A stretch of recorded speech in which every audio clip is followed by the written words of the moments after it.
Another company Disclaimer.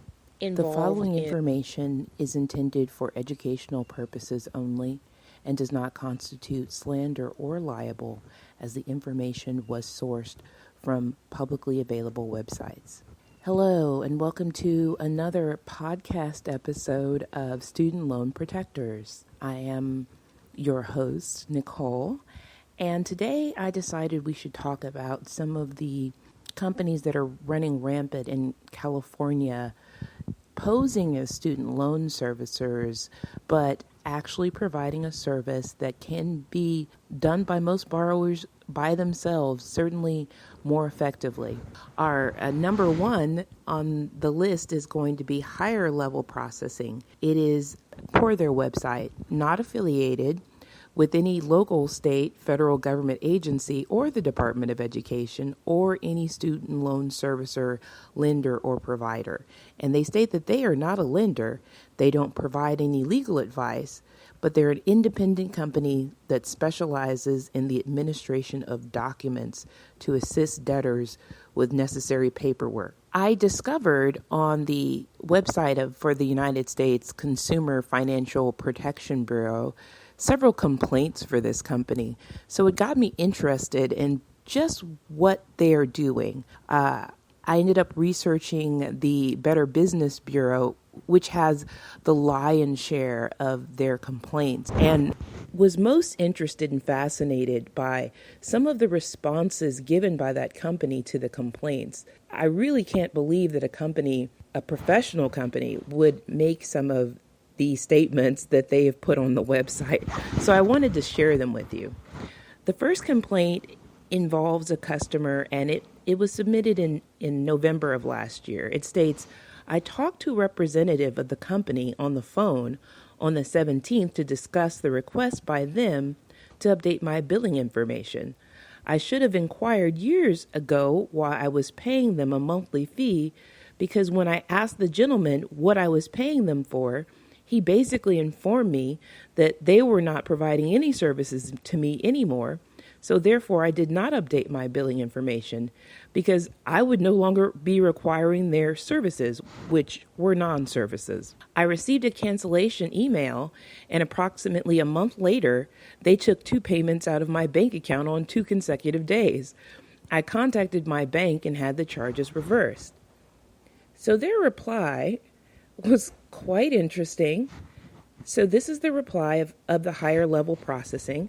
They say that they sincerely apologize for any inconvenience that might have been caused. They recently updated their CRM system, and it seems like extra payments were running off their old system on accident. Another complaint involves a customer that submitted a complaint in September. It says, I have been making income-driven loan payments through higher level processing for about 2 years.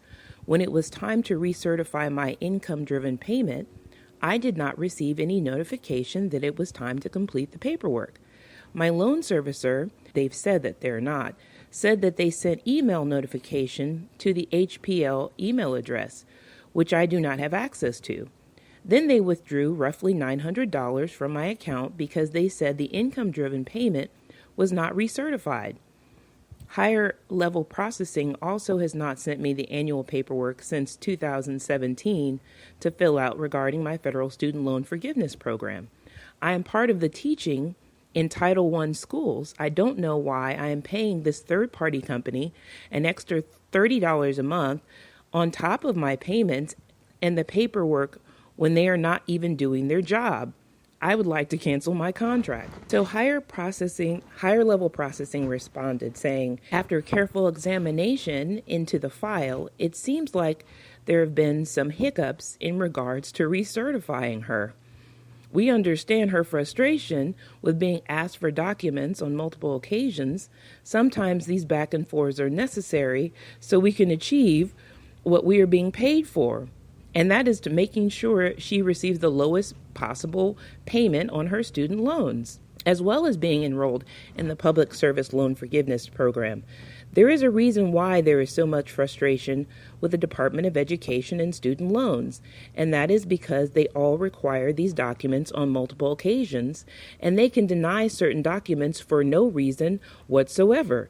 The Department of Education and loan servicers are the ones that constantly ask for the multiple documents on multiple occasions. The paperwork for recertifying your monthly payment is completely different paperwork than applying and keeping up to date with the public service loan forgiveness. This is one of the reasons why this client has expressed dissatisfaction before. Regardless of the confusion with the paperwork, higher level processing apologizes, and we feel we did not meet her expectations and will completely cancel out her account. The remainder are just some interesting responses I thought couldn't be real. So they responded in June of last year. Good afternoon.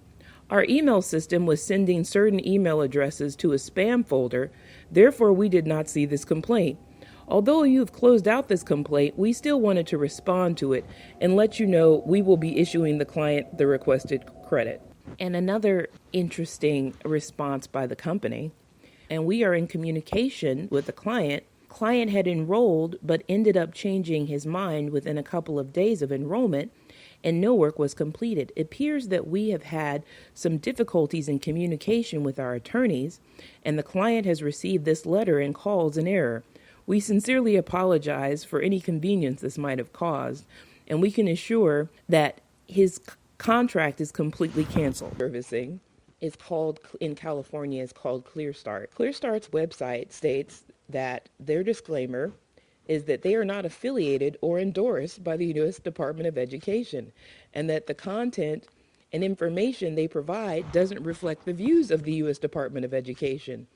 They state that you can apply for loan assistance or repayment assistance without paid assistance at no cost through the Department of Education, but that ClearStart helps you prepare the application for student loan consolidation and repayment programs.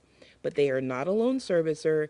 They do not provide debt relief services, including negotiating, setting, or in any ways altering the terms of payments or debt. So one of their complaints states that I spoke with a representative from ClearStart today. She explained that the best program to consolidate my loans would be to pay $240 for 4 months to lower my monthly payment, for $140 a month for 240 months, and a one-time interest rate. I thought this money would go towards my student loan payments, not a fee to consolidate my loans. I gave my credit card over the phone to make the first payment, then set up monthly payments going forward.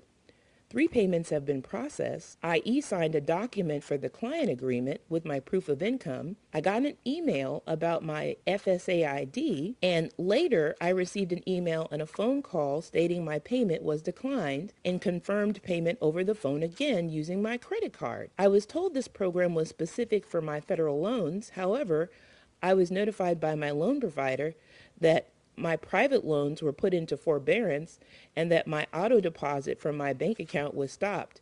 However, I never authorized this information. The hazards of these companies is not only are they charging outrageous fees for a service that they don't need to be providing, but they oftentimes are making huge mistakes with people's loans, causing them to pay excesses above what they owe, and in some cases, denying them the benefits of the programs that they were already enrolled in. Our final entry for today will be Federated Student Loan Associates. It states that the website for Federated Student Loan Advisors states that they are a private fee-based company not affiliated with the Department of Education, and that they are offering programs with fees ranging from $599 to $799, and optional monthly maintenance fees, which range from $5 to $19 a month. So their first complaint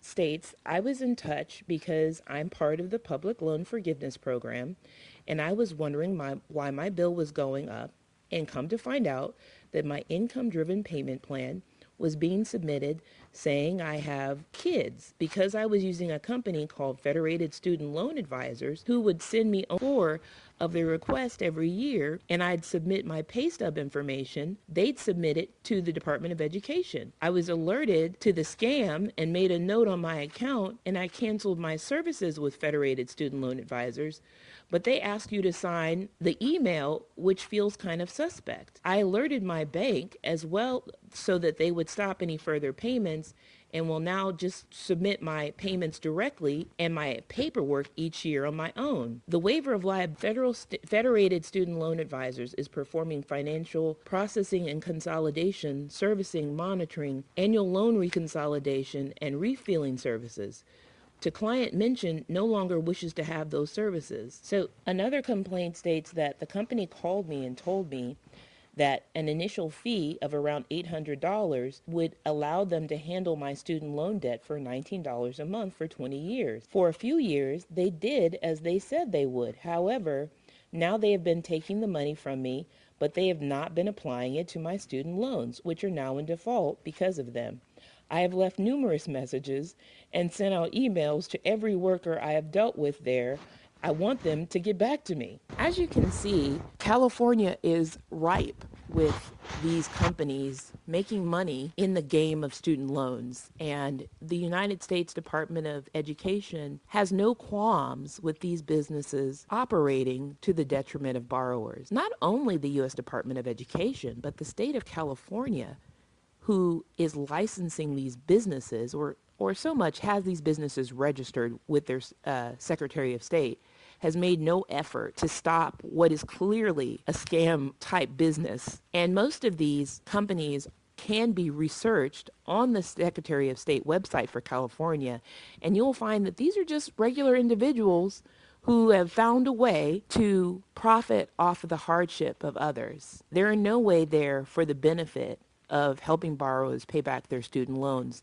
They're making it harder by throwing in roadblocks and charging the borrowers for the pain of being in debt and trying to pay off their student loans.